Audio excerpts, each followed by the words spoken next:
Mon employé me regardait de haut sans savoir que j'étais son patron. Je suis propriétaire d'une franchise que ma famille a créée quand j'étais plus jeune. J'étais le seul à vouloir reprendre l'affaire familiale, alors mon père a fini par me la donner. Mon père m'a donné 2 restaurants avant de mourir. Aujourd'hui, j'ai 12 restaurants. J'ai embauché des membres de ma famille, notamment mes neveux et mes enfants, pour gérer mes magasins, afin qu'ils puissent apprendre à développer l'entreprise familiale lorsque je ne serai plus là. Je ne les ai jamais forcés à gérer mes restaurants, mais je leur ai montré ma richesse lorsqu'ils étaient adolescents, et je leur ai montré que s'ils voulaient le style de vie et le confort que j'avais, alors je leur donnais la possibilité de l'obtenir.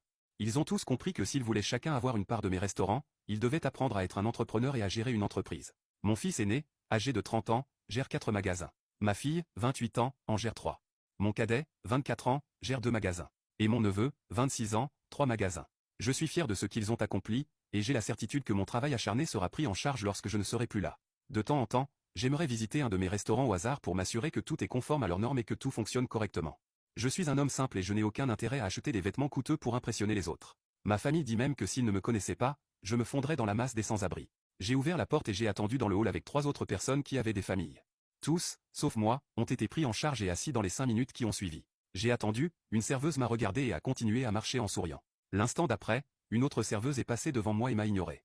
À ce moment-là, 2 familles sont entrées, les 2 serveuses sont venues et les ont fait asseoir. À ce stade, j'étais choqué et je restais sans voix face à ce dont j'étais témoin, d'autant plus que mes restaurants sont réputés pour l'excellence de leur service à la clientèle. Je me suis fatigué et j'ai décidé d'aller demander à la même serveuse si je pouvais m'asseoir. Son sourire s'est effacé et elle m'a jeté un regard agacé lorsque je l'ai empêché de marcher après lui avoir dit « Excusez-moi ».